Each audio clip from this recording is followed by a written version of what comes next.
Coming up, I'm going to let you know the top 10 digital marketing buzzwords you should stop using today. Let's get started. If you're new here, my name is Matthew Royce and I am a knowledge enthusiast. I love working with digital marketers like you and to share my knowledge of digital marketing. On this channel, I will provide you with weekly tips on how you can grow your digital marketing career. If you are a digital marketer, please eliminate these 10 buzzwords from your vocabulary right now. These buzzwords are pointless. They don't help our profession and they don't help you get your point across. Why do we talk like this? Does it help our cause with our colleagues? Does it make us look better with our leadership teams? Not all buzzwords will drive others crazy, but you will hear them a lot. If you are looking for alternatives to leveraging our synergies, then you have come to the right place. This video is about simply saying what you mean. I challenge you to be more precise with your communication. You are a champion of digital marketing. I suggest you cut out wordiness and work with these crisper alternatives. We must work together against speak that is vague. We need to stop using these annoying words and phrases. Your colleagues will thank you. We don't need digital marketing buzzword bingo. Let's be conscious of how we communicate to our non-marketing colleagues.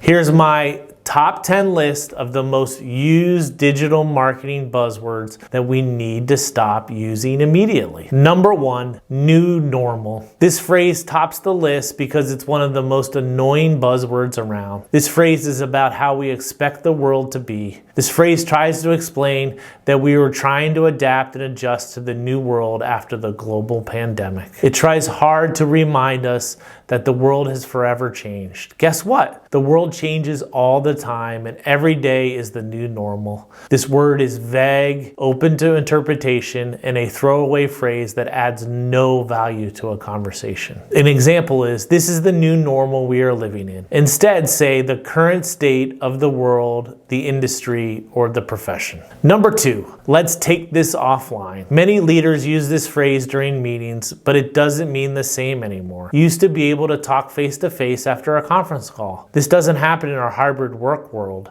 Not everyone is in the office and offline is still online. It's still a phone call or a Zoom call. This phrase intends to take a conversation private. It points out that you've reached an awkward part of the meeting. It says that the person will schedule a separate meeting of a smaller number of people to get what they want. Example, let's take this offline after the meeting. Instead say, let's discuss this topic outside of the meeting since it's better suited for a private conversation. Number 3, let's circle back. When you say circle back, you usually mean check back in or follow up. This phrase tries to sound important. The trouble is the term doesn't help. The buzzword is often overused and the person who says it doesn't honor their promise of circling back. This phrase is used as a promise to revisit a topic or make a decision later. People use this phrase when they didn't get the answer they wanted to hear the first time. This phrase is passive aggressive and is not welcoming. Example, let's circle back about, and then insert the topic. Instead, let's say, let's talk about that specific topic later. Number 4, synergy. This word is one of the worst and most annoying buzzwords. It sounds futuristic, but it means almost nothing. This term is used to talk about how things can come together to create a more significant impact. This term has been so overused in the business and marketing community that it has lost its meaning, and it comes across as a filler. Buzzwords like this confuse the marketing process. There are more transparent and straightforward words to use. Example, there's a natural synergy between.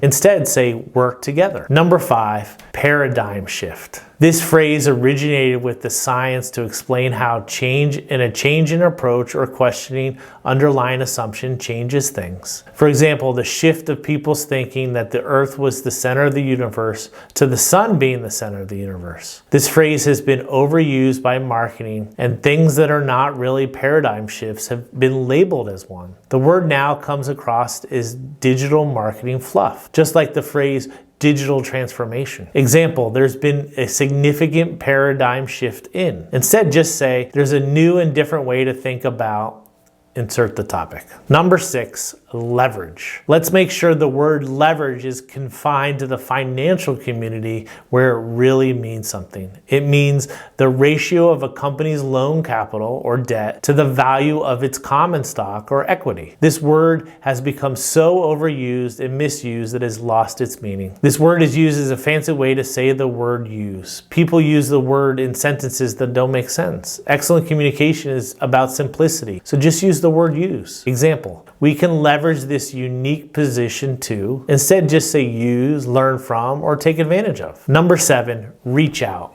Many vendors and marketing reached out to check in on people during the global pandemic. To some, people really wanted to see what they were doing during the pandemic. To others, they were really just reaching out to make a sale. This phrase has become so ambiguous, it has lost its meaning. Anyone who is reaching out is looking to make a sale or become part of your budget. This phrase makes things unnecessarily complicated. It's just best to be brief and clear. Example, I wanted to reach out to see what your availability is. Instead say, I'm emailing, calling you, or contacting you today to schedule a meeting. Number 8, bandwidth. People use this word to indicate they don't have enough time to get something done. During the global pandemic, there were some days when we ran out of bandwidth. People use this word to not say what they really mean. Be direct and just say no, that you don't have enough time or you have too much work to do to take on another project. It's an unproductive term that no one has the bandwidth for, so stop talking like you're a robot. We are humans and we deserve to tell others what we are thinking. Example, I don't have bandwidth to take on that project. Instead say, I don't have time to do what you asked, or I don't have availability on Tuesday morning. Number 9, low-hanging fruit. This term really means actions that are easy to do compared to more difficult ones. This phrase basically means it's easy, but it's worth doing. This buzzword adds nothing to a conversation. When someone says low-hanging fruit, they're not adding anything to the conversation. The term seems insensitive when used in a sales context, and a customer or prospect is called a fruit. This term is a platitude or phrase that has been used too often to be interesting or thoughtful. Example,